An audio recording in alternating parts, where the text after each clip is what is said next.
Good evening, everyone, or evening for me, and welcome to G Talks. And today the topic is fear as the hidden starting point and creation. And with me, we have Valentin Rosman from Slovenia. Yes. Hello. And Valentin, you can say hi to everyone. Hi. All right, so for today's topic, we're just going to share and talk about how we have seen in our lives how fear ends up the result of what we wanted to do or create instead of where we do what we wanted to do.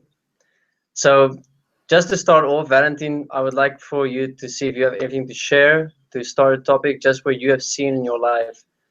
This is what I want to do. This is what I'm busy with. But then there's this little fear inside of you, this little concern. And then when you do it, you end up, the fear ends up being created. And you go, oh, I knew it. Or, oh, why did that happen? I didn't want that to happen. So if you have an experience like that, can you please start off with just sharing? And then we can go into more insights and solutions and so on. Yeah, so currently my current project is creating a large organization when I will be in the position of a leader. And I did not have much experience in my life with managing large teams. I worked initially in small business company of my father, and then I mostly worked as a freelancer. I had a couple of helpers, but basically I worked alone. And now I was thinking about if I will be able to manage everything. What skills will I be needing? And if I'm qualified for such a job, would it not be better if some other would step in my position and do what I planned to do? Okay, so you're looking at a current situation and you're experiencing some fears or insecurities, which is fears, in relation to this new approach your life is taking. Now, Valentin, before we go into your current situation, let's first look at past experiences, because the past experiences will give you the answer to your current situation. Because who we are, obviously, is what determines what we do. So let's look at, do you have any example in your life where you took on something bigger or that seemed bigger than you? Something that was completely new to your life and you went with it. And in the end, what was the result of doing that? Do you have such an experience for us? Yeah, a couple of years ago, I created a web store with a promotional product for a certain brand, for a certain idea. And I invested a lot of my money, a lot of my time. And then when everything was in place, the web store was created. And when the business expected to succeed, then the thing did not move. I got my attention was taken by other projects I was studying at the time, and I expected for my friend to join me, to help me. I also had a girlfriend at that time. I also expected to help me at the business.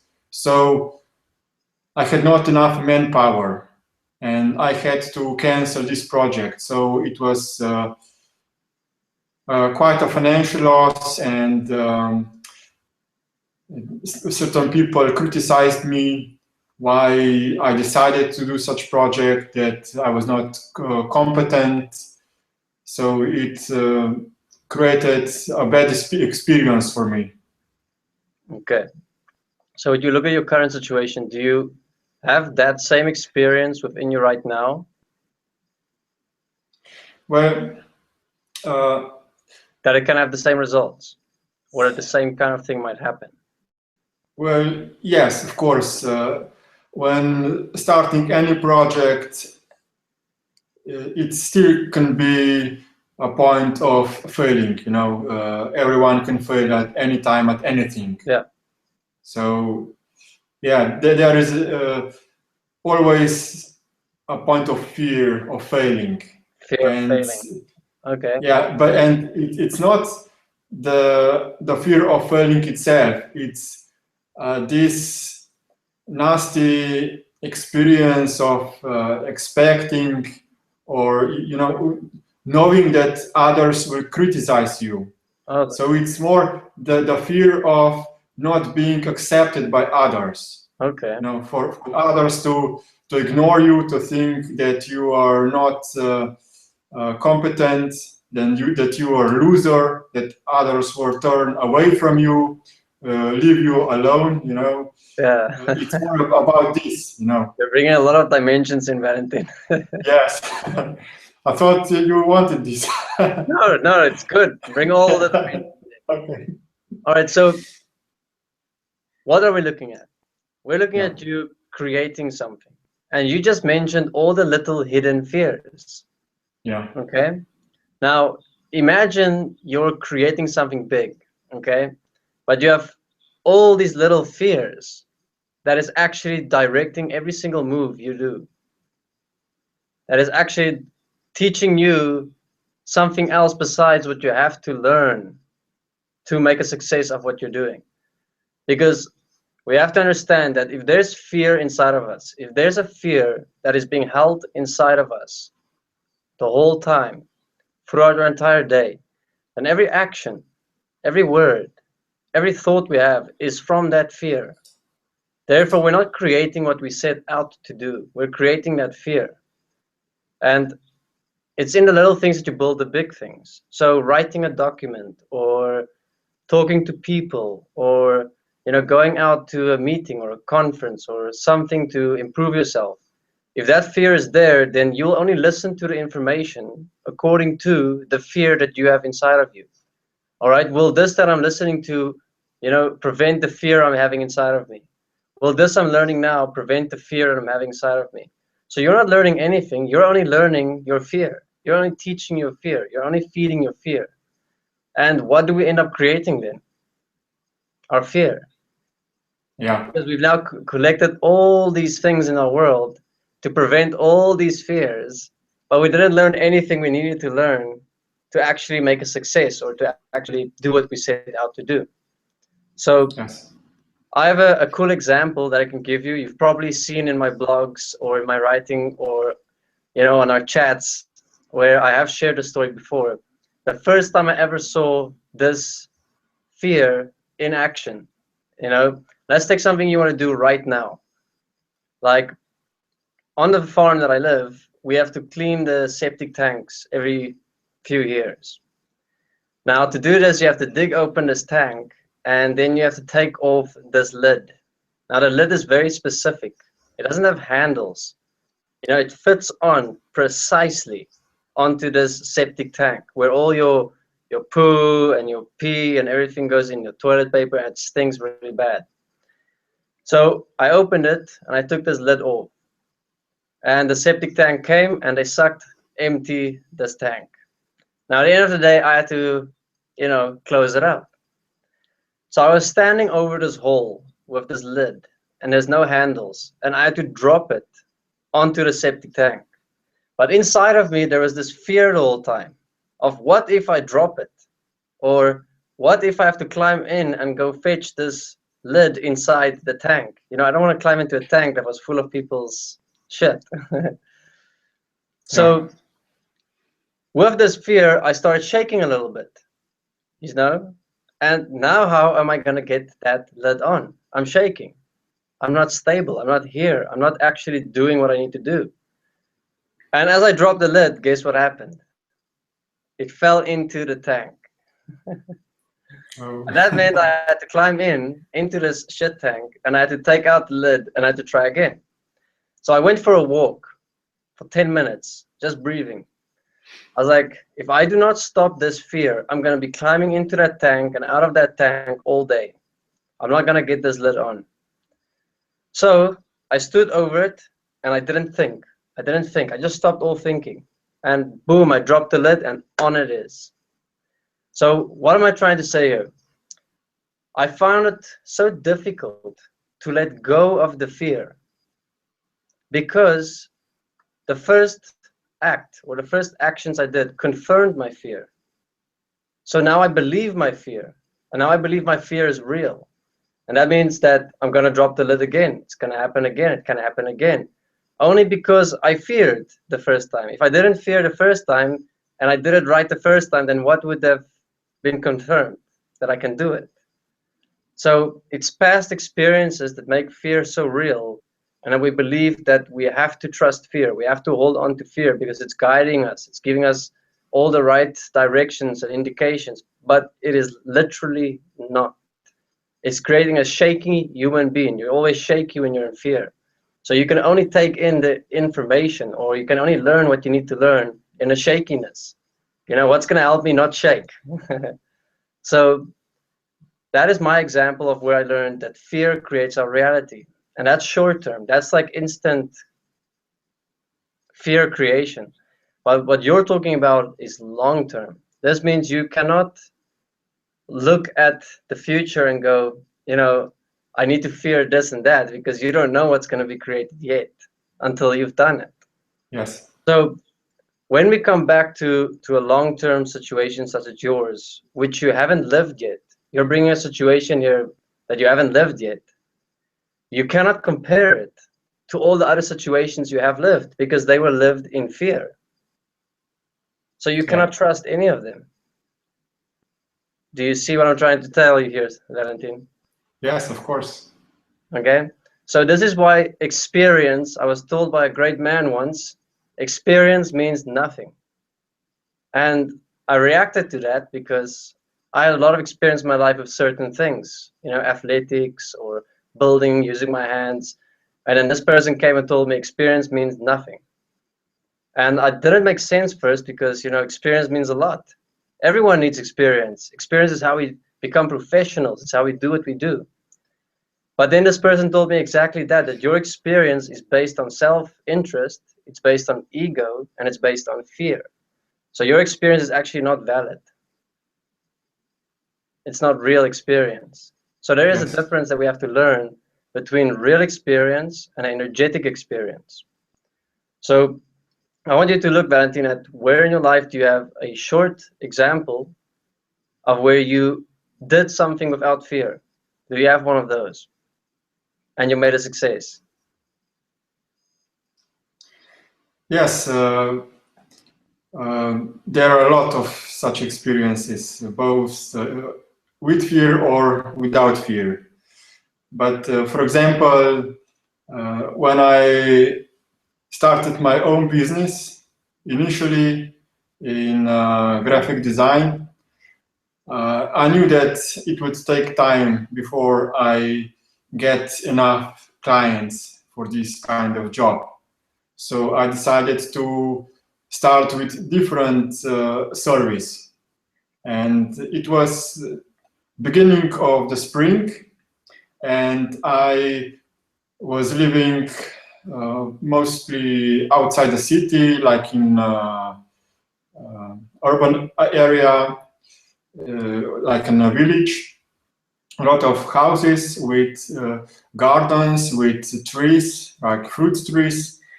And I knew that a lot of them need the service of trimming, you know, these new branches and bushes and so on for decoration.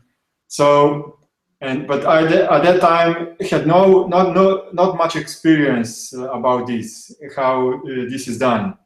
So I decided to get the knowledge, and I went to the local public library, read books about how this is done. I checked the legislation, if some law prevents anyone to offering these services, or if you want to have a certain license, you know, to do such a job, and I found nothing. So I then just went to the store to buy some equipment, you know, like scissors and so on. and I printed flyers. I sit on the bike, run around the houses where I noticed that they have their bushes and trees not trimmed yet. I have put fires in their mailboxes, and soon I got the orders. And I did the job the best that I could. People were satisfied, I got the money, and it was a business success. Cool. All right, so what did you see? What did you see there, Valentin? You just basically explained to me the solution. Yeah, the solution is that not to judge yourself, not to think about what could happen, what might happen, but to trust yourself, to do everything necessary that people will be satisfied with you, and just go with it. Okay. How old were you when you did this? That was about 10 years ago, and so I was about 40 years old. Okay, so what does it also show? The more experience we have, the more fears we have.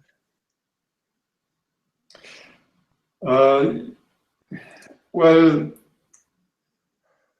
if you allow them to accumulate, of course. But I have been for the 15 years now in the process of self-realization. So I am increasingly starting to become careful about these emotional reactions, and I do not allow them to accumulate and to come into existence anymore so much. They still do, but I manage them. I deal with them. Okay, yeah, no, it's cool. I really liked your story. It was very cool. It showed it practically. It was very practical, wasn't it? Yes. You didn't go into doubts or mistrust. You just went like, let's do this. And you did it. Yeah. So, and what did you know? You learned the knowledge and information that you need along the way. Instead of fearing that you don't know anything, and then you go study and learn and you have all this knowledge information, and then you actually create so many more fears because now you don't know if you're missing anything. Now you don't know if you're, living all that knowledge information. So well, what I have learned is to not fear not knowing, because I will learn what I need to know and I will apply it. Instead of having tons and tons of books and knowledge information, and then when I'm trying to do something, I'm so full of it, so much knowledge information that I fear the whole time I'm missing something. I'm not doing something right. And that's the thing with fear. No matter what we do, if there's this little feeling, it's like always there. And it's like when you walk around, it's not even anxiety. It's like, it's fear, but it's like vibrating. We must know that what we have here is what we are creating. And yes.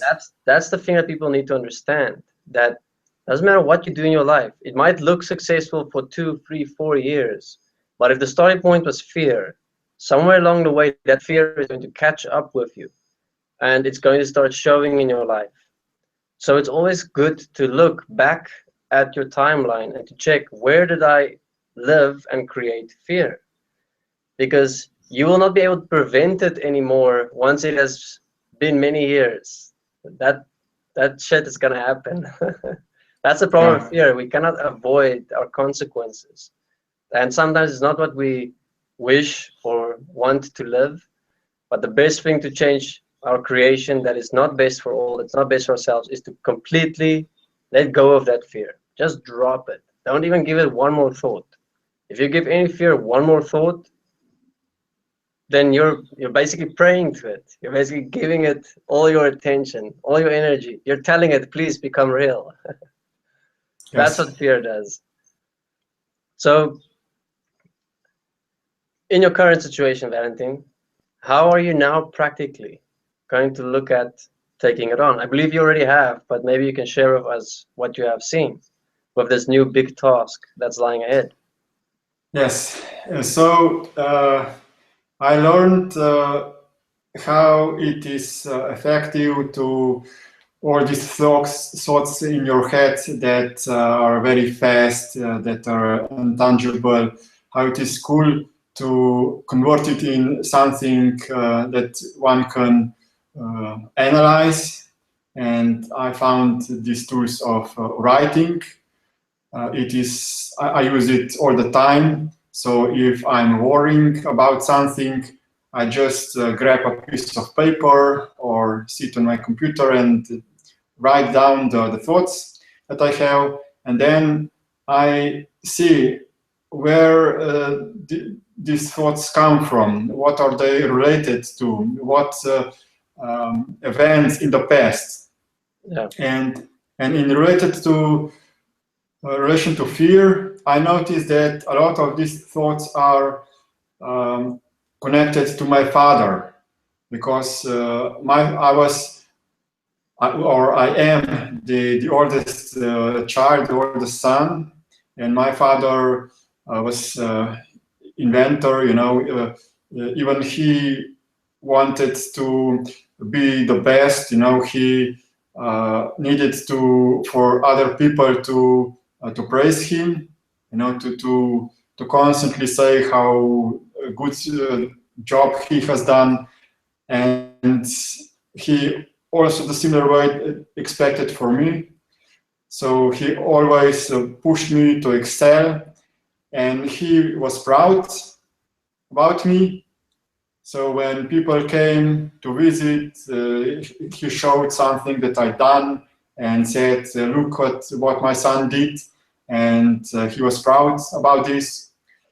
But this also created this pressure from him, expecting me even more, and I could not be satisfied with anything that I did. Mm. And this created this feeling, this situation of not being good enough, never, that I had to be even better, and that I will be constantly criticized. But then, of course, through these years, I became aware of this pattern, and of course now I do not do things in order for my father to be proud of me and wanting to impress him, but I'm doing things in order to express myself and to do what is best for all. So I changed my motivation, I changed my starting point, and I removed myself from this expectation of needing to be praised, and also the fear of being criticized. Mm. And I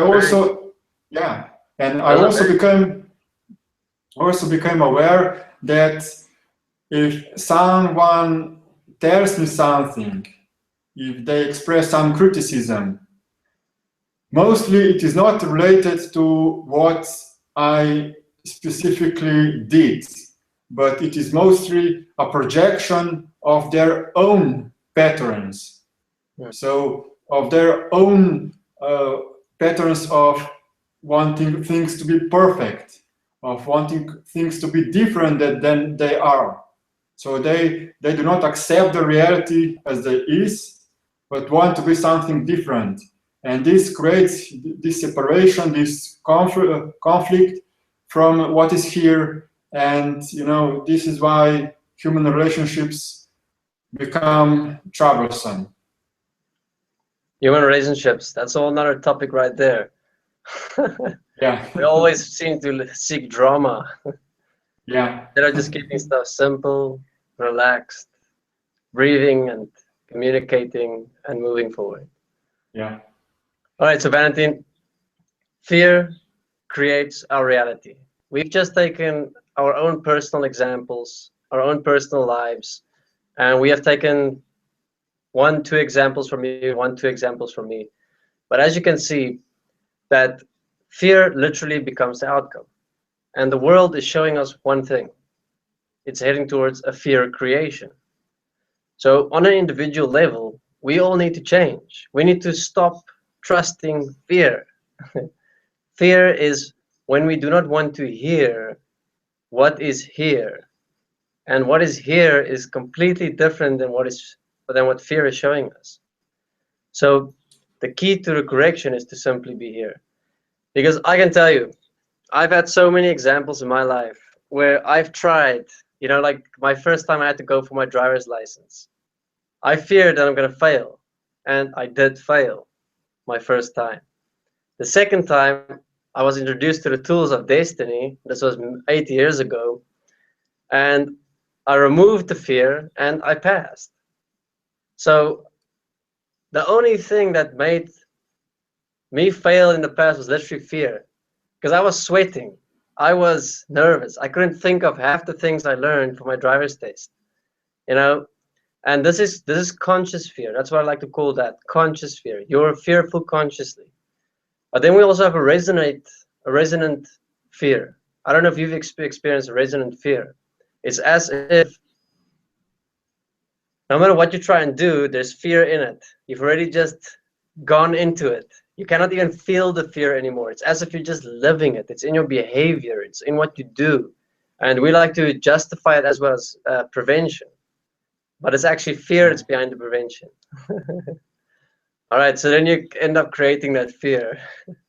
Like with my son now, there's sometimes stuff laying around on the floor.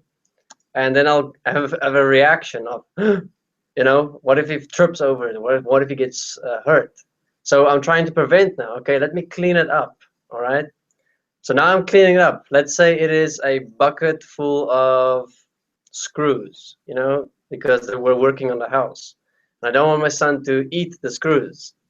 So here I pick up the bucket and I put the bucket down somewhere. Now guess what happens next?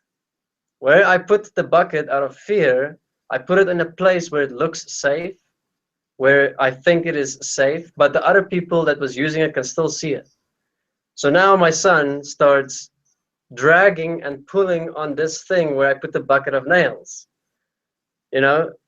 and because I touched the bucket, because I moved the bucket, now he's interested in the bucket. Now he wants the bucket. Now he wants to go and see what's in the bucket. Before, the bucket was standing there and nothing was happening. He wasn't interested in it at all. But because I had the fear, I responded and acted out of fear, and then I created that fear.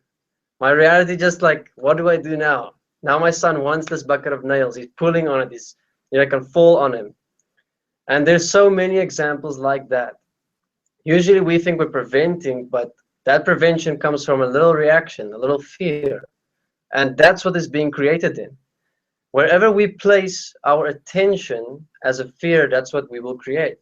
So if you look at your life, do you have any examples of a resonant fear where you believe that you are preventing something, or where you believe you're acting in a way that isn't in fear, and yet at the end it created so many other points that becomes a fearful point? I don't know if you understand what I'm saying.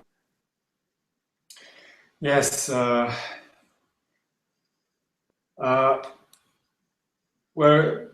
I cannot think of any example for my last several years, but I can share experience where my father wanted to prevent from something bad to happen to me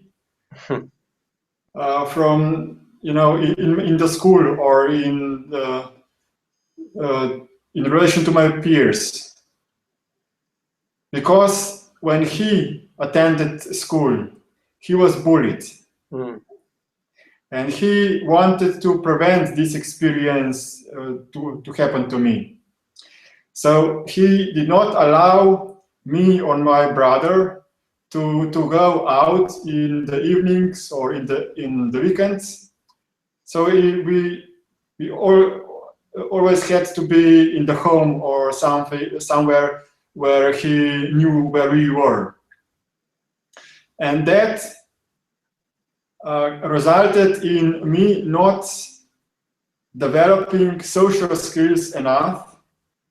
And when I then went into the secondary school, I was bullied quite a lot there. And I didn't know why. And then when I started with you know, analyzing how I behaved towards my schoolmates, you know, I realized that I was in a state of not being equal to them. I did not know how to communicate. I was like feeling something more, but not realizing this. It was like subconscious, you know. Yeah. And then a couple of years after I finished the primary school, I still had this fear of being bullied by others. So I wanted to overcome that, and I started to put myself in the situation where I was like visiting the points where, you know, kids gathered in the evenings and it was dark. Like I wanted to, you know, trigger this bullying. I wanted to be bullied there when I decided to be, you know, but it never happened because I had no fear anymore. And I had a different understanding why I was bullied. Okay. I knew that I was playing a part in that game. Yeah, the fear. Yes. The fear is playing a part. Yes. But at that time in primary school, I was not aware of that I was actually in state of fear. But I don't know how this game is playing. Okay. So you're also explaining the reason point a little bit further. You're explaining also how someone else's fear can harm and influence you. Yeah. You know, for example, with your father. And I believe every single human being in this world has that kind of experience where our parents have so much fear for random things that might happen to us, and then it ends up happening and worse, because it becomes part of who we are. It becomes part of how we carry ourselves through our lives. Exactly. And we don't even know where it comes from. Meantime, it's because mom and dad had fears that they prevented, and they tried to implement things into your life. And yeah, it just goes haywire, as you just explained very nicely. Thanks, Valentin, for that story. It was a good eye-opener. You're welcome. Yeah, because I actually have the same kind of experience with how my mom used to put on clothes so I stay warm in the winter to not get sick, because the fear is your child getting sick. But I remember before going out, I would tell my mom, I'm not cold, I don't want a jacket. But then she would put it on anyway. So guess what happens now?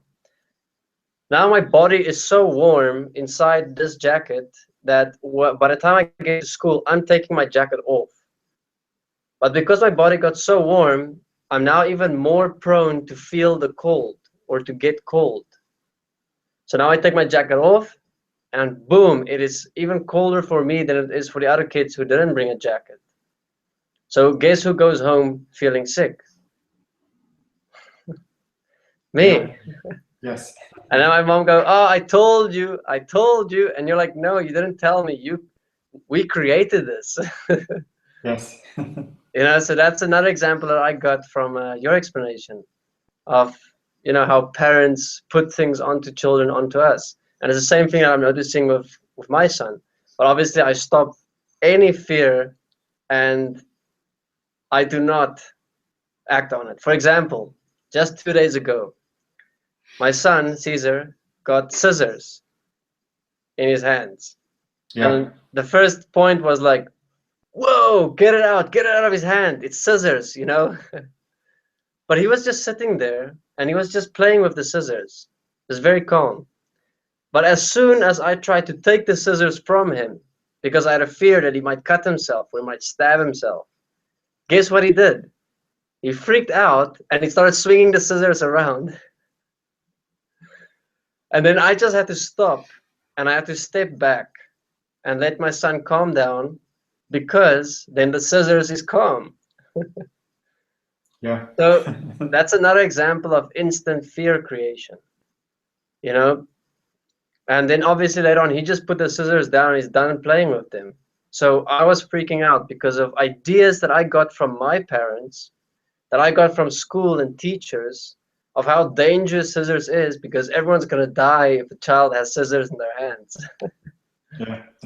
You know, so that's where the fear comes from. But we can do things without fear, even if it means doing the same thing.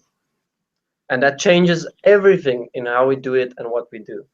So I've applied that as well to my life. Next time my son got the scissors, I simply walked to him, I took the scissors, and he didn't freak out. He just gave it to me because there was no fear.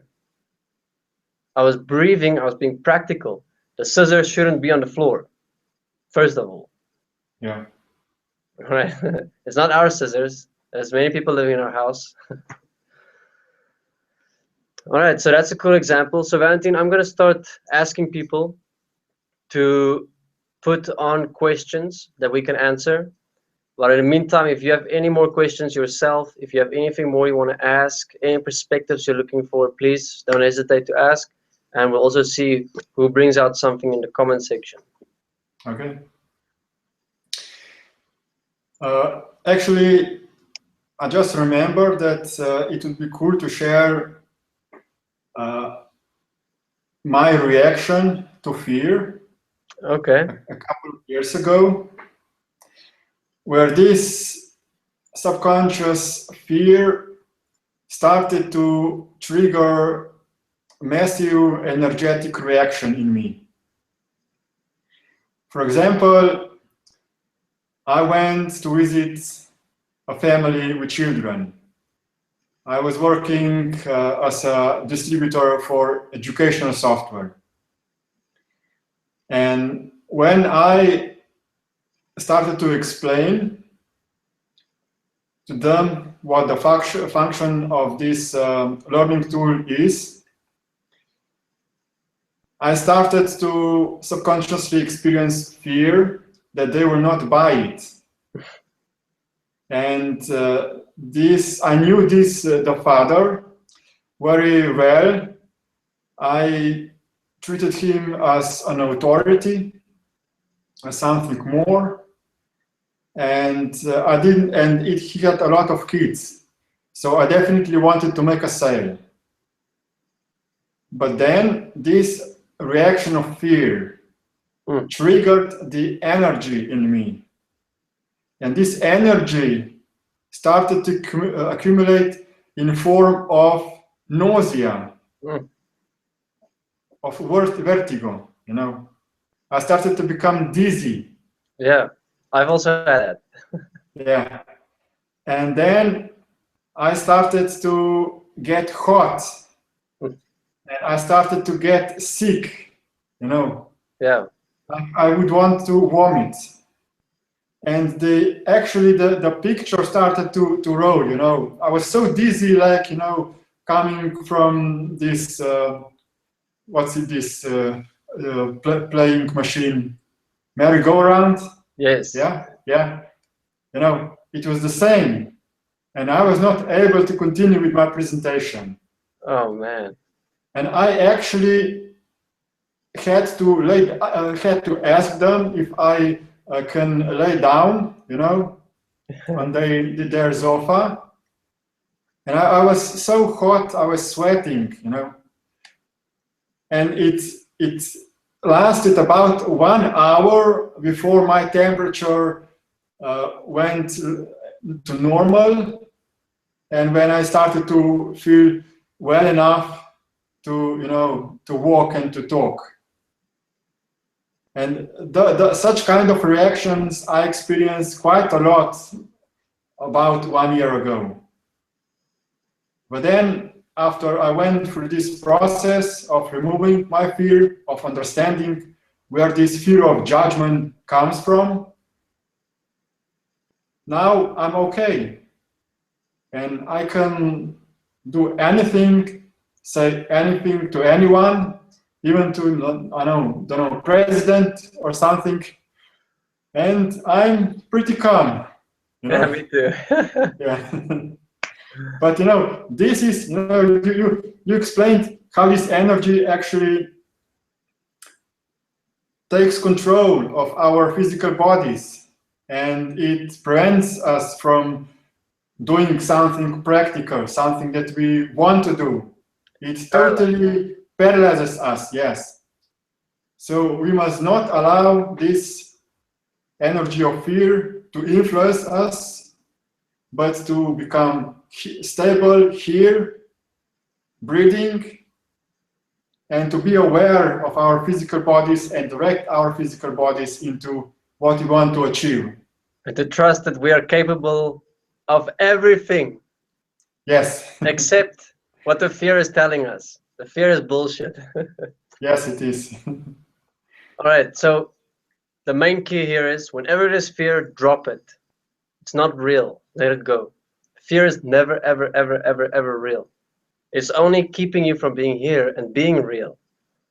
So we can never justify fear, no matter how much real or relevant it looks. We must breathe, calm down, and trust ourselves. Our brains are capable of handling anything that we need to learn and to live it. You know, so no matter what's coming our way, we can handle it as long as there is no fear. Because fear takes up all the space inside of us. Yeah. Okay. So Valentin, we have a question here from Dushka and Dan. Now, Dushka, you were first. Let's see if I can understand your question. You ask, can you guys speak about the fears related to establishment of new partnerships, boyfriend plus girlfriend stuff? Dushka, the fears that I'm assuming you're talking about is fear of learning to know someone else, or perhaps even just an anxiety, where anxiety is you knowing your patterns, you knowing who you are, and therefore if you establish a relationship with someone else, then if you're not changing, then you already know what the outcome is going to be of that relationship due to past relationships. So that fear, that anxiety in relationships, I would say, is because if you know yourself and you know who you were in past relationships, then if there's still a fear or anxiety towards establishing a new relationship or your first one, then that's because you know who you are. And therefore you already know the outcome of every relationship that you're going to go into, because that's just who you are and what you create. If I'm not clear on that answer, then please, you can specify more in the comment section. I can get back to it. Let me see what Dan Malara is asking. Sometimes I have a difficult time identifying a fear-based desire when I'm planning potential future situations. Is the key simply letting go of the fear and desire and just direct myself to plan and execute the plan in breath without judgment?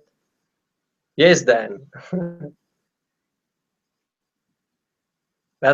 Shall I answer? We don't need judgment to guide us. We don't need fear to guide us. You can use common sense. You can use what's here. Use your breath. Remember, the con of consciousness is to play with emotions and feelings.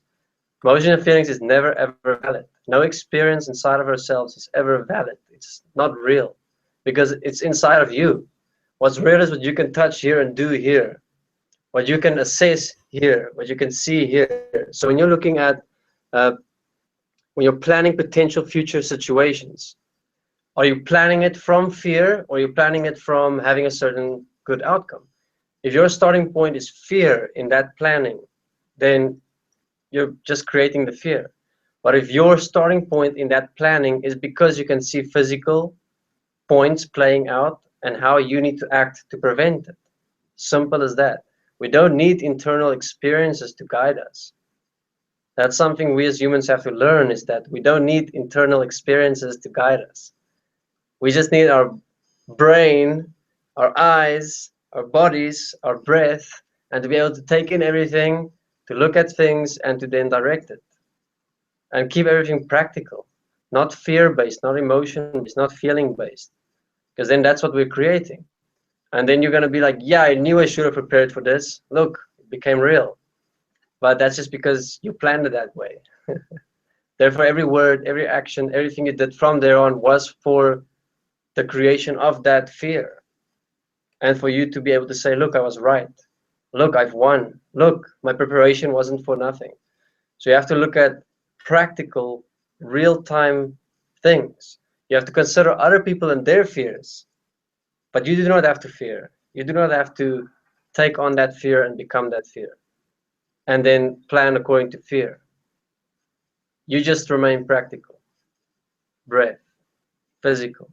Trust yourself. Because you can handle situations. You used the word desire. A fear-based desire. So I don't know why we desire fear. But that's the answer I can give you right now, Dan. Unless you can specify more. And Valentin, Dan is looking for your perspective, so let's give it a go. Valentin? Okay, yeah. Can you repeat the question again to get more context? Are you not seeing the question on your screen, Valentin? You can go to the Q&A. Okay. Yeah, I have it open now.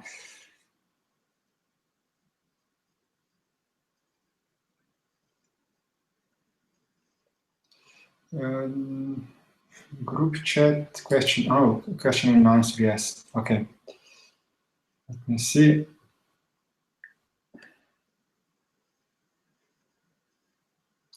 So, identifying a fear-based desire. Yeah. So I think he refers to what we have discussed. So we have some desires that are fear-based. So we are fearing something, and then we get some desire in order to avoid for this fear from manifesting, I think. So this is exactly what, like for example, my father did. He had a desire that was fear-based. It was based on fear that I would not be bullied, for example. And he got this desire that he wanted to prevent me from experiencing this fear and wanting to protect me from this fear. So any desire that is based on fear is actually desire that is holding you in the past memories. And the mind wants to generalize things. The things that such experiences will repeat in the similar situations. But what is actually true is that every situation is unique. Everything is different in every moment. Every person is different. Everything is changing. People are evolving. So no desire that is based on fear is supportive. It is based on false promise, on false proof. Everything that happened to us in the past was consequence of a specific elements that were present at that time, of our specific resonances, beliefs, of the mind patterns of other people that were present,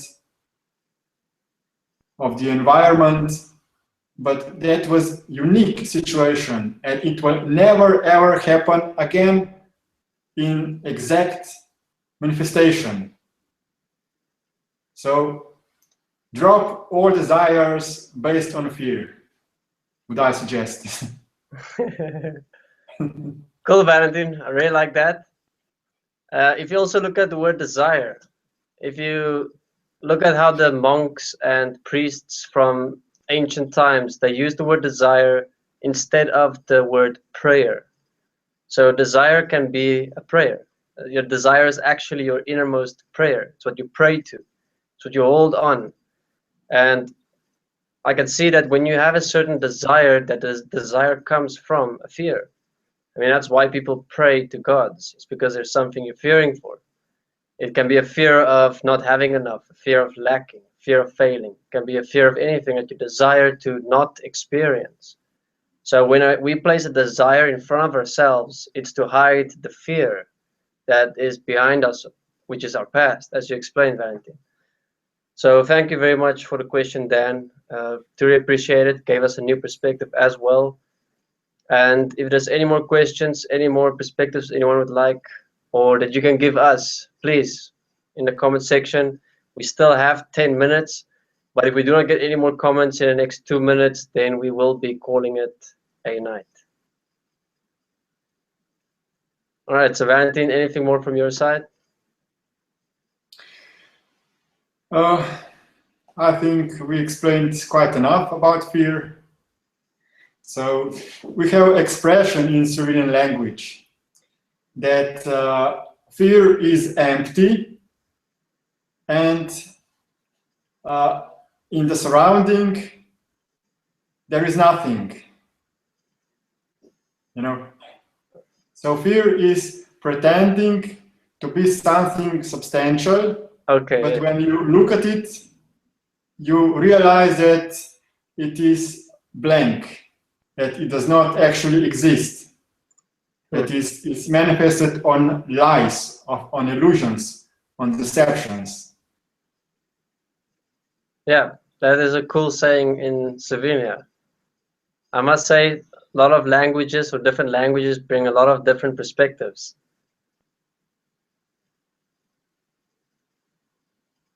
Because in Afrikaans, fear is called vrees.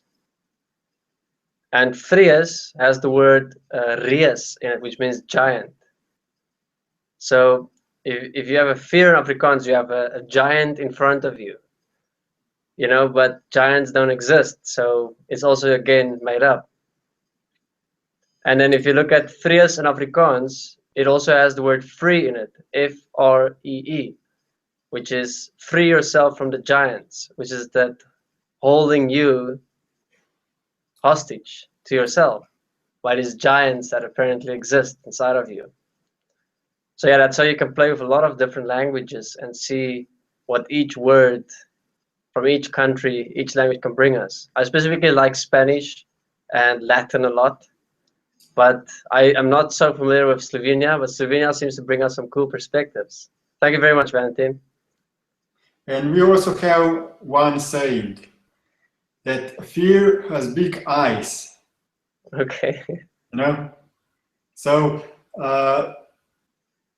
what we see within fear is much larger, much bigger to handle than it actually is.